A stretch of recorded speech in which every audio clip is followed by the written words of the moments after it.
ಮೊನ್ನೆ ಅಬ್ದುಲ್ ಜಬ್ಬಾರ್ ರಾಜೀನಾಮೆ ಆಯಿತು ಅಲ್ಪಸಂಖ್ಯಾತರ ಘಟಕಕ್ಕೆ ಮೈನಾರಿಟಿ ಮೋರ್ಚಾ. ಇಂದು ರಾಜಕೀಯ ಕಾರ್ಯದರ್ಶಿ ರಾಜೀನಾಮೆ ಕೊಡಲಿಲ್ಲ. ಮೇಲಿಂದ KN ರಾಜಣ್ಣ ಮಾನ್ಯ ಮುಖ್ಯಮಂತ್ರಿಗಳು ಬೆಂಬಲಿಗರನ್ನು ಯಾವ ರೀತಿ ರಾಜಣ್ಣನ ಕಿತ್ತಾಕಂತ ಹೇಳಿದ್ರು ಕಿತ್ತಾಕಿದ್ರು. ರಾಜೀನಾಮೆ ಕೊಡೋಕೆ ಅವಕಾಶ ಕೊಡಲಿಲ್ಲ, ಅದು ವಿವರಣೆ ಕೊಡೋಕೆ ಅವಕಾಶ ಕೊಡಲಿಲ್ಲ. ರಾಜಕೀಯ ಕಾರ್ಯದರ್ಶಿ ನಜೀರ್ ಅಹಮದ್ ರಾಜೀನಾಮೆ ಕೊಡಬಹುದು ಅಂತ ಮುಖ್ಯಮಂತ್ರಿ ವೆಯ್ಟ್ ಮಾಡಿದ್ರು, ರಾಜೀನಾಮೆ ಕೊಡದ ಇದಕ್ಕೆ ಸುರ್ಜೇವಾಲಾ ಕಿತ್ತಾಕಿ ಅಂತೇಳಿ ಕಿತ್ತಾಕಿದ್ದು.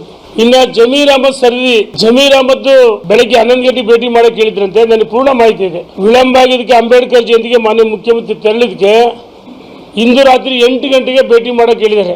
ಇಂದು ರಾತ್ರಿ 8 ಗಂಟೆಗೆ ಚರ್ಚೆ ಮಾಡ್ಬೇಕಂತ ಹೇಳಿದ್ರೆ, ಬಹುಶಃ ನನ್ನ ಮಾಹಿತಿ ಪ್ರಕಾರ ಜಮೀರ್ ಅಹಮದ್ನೂ ಸಹ ಸಚಿವ ಸಂಪುಟದಿಂದ ಕಿತ್ತು ಹಾಕುವ ಸಂಭವ ಇದೆ. ಹಾಗಾಗಿ ಈ ಸರ್ಕಾರಕ್ಕೆ ದಿಕ್ಕು ದೆಸೆನೇ ಇಲ್ಲ. ಇವರ ಕುರ್ಚಿ ಕಾಳಗ, ಇವರ ಸ್ವಾರ್ಥ.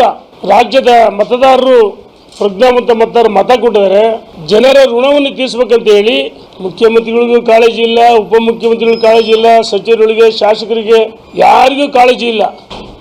ಇವ್ರದ್ದು ಕೇವಲ ಸ್ವಾರ್ಥ ರಾಜಕಾರಣ. ಮುಖ್ಯಮಂತ್ರಿ ಮುಂದುವರಿಬೇಕು ಅಥವಾ ನಾನು ಮುಖ್ಯಮಂತ್ರಿ ಆಗ್ಬೇಕಂತೇಳಿ ಈ ಸ್ಪರ್ಧೆಯಲ್ಲಿ ರಾಜ್ಯದ ಅಭಿವೃದ್ಧಿ ಕುಂಠಿತ ಆಗಿದೆ. ವಿಧಾನಸೌಧ ಉಪಚುನಾವಣೆ ಹಿನ್ನೆಲೆಯಲ್ಲಿ ಯಾವುದೇ ಸಚಿವರುಗಳು, ಮುಖ್ಯಮಂತ್ರಿ, ಉಪಮುಖ್ಯಮಂತ್ರಿ ಅವರ ಕಚೇರಿಯಲ್ಲಿ ರಾಜ್ಯದ ಜ್ವಲಂತ ಸಮಸ್ಯೆಗಳ ಬಗ್ಗೆ ಗಮನ ಹರಿಸಲಿಲ್ಲ. ವಿಧಾನಸೌಧ ಕಚೇರಿಯಲ್ಲಿ ಕುಳಿತು ಮುಖ್ಯಮಂತ್ರಿ, ಉಪಮುಖ್ಯಮಂತ್ರಿ, ಸಚಿವರು ಕೆಲಸ ಮಾಡಬೇಕಾಯಿತು. ಅದರ ಬದಲಾಗಿ ಕೇವಲ ಚುನಾವಣೆ ಒಂದೇ ಮಾನದಂಡ ಇಟ್ಕೊಂಡು ಶಾಸಕರನ್ನ, ಸಚಿವರುಗಳನ್ನ ಅಲರ್ಟ್ ಮಾಡಿ ಉಪಚುನಾವಣೆ ಬರ್ತಾ ಹೋಗ್ತಾ ಇದು ಮುಖ್ಯ ಅಲ್ಲ. ಈ ನಾಡಿನ ಜ್ವಲಂತ ಸಮಸ್ಯೆಗಳು ಬಹಳಷ್ಟಿದೆ. ಇದ್ರಿಗೆ ಗಂಭೀರವಾಗಿ ಪರಿಗಣಿಸಿದ ಮಾನ್ಯ ಮುಖ್ಯಮಂತ್ರಿಗಳು ಇಡೀ ಸರ್ಕಾರ ನಿಷ್ಕ್ರಿಯವಾಗಿದೆ. ನಮಗೆಲ್ಲ ಒಂದು ಕಡೆ ಅನಿಸ್ತಾ ಇದೆ, ಈ ಸರ್ಕಾರ ಬಹಳ ದಿವಸ ಉಳಿಯಲ್ಲ.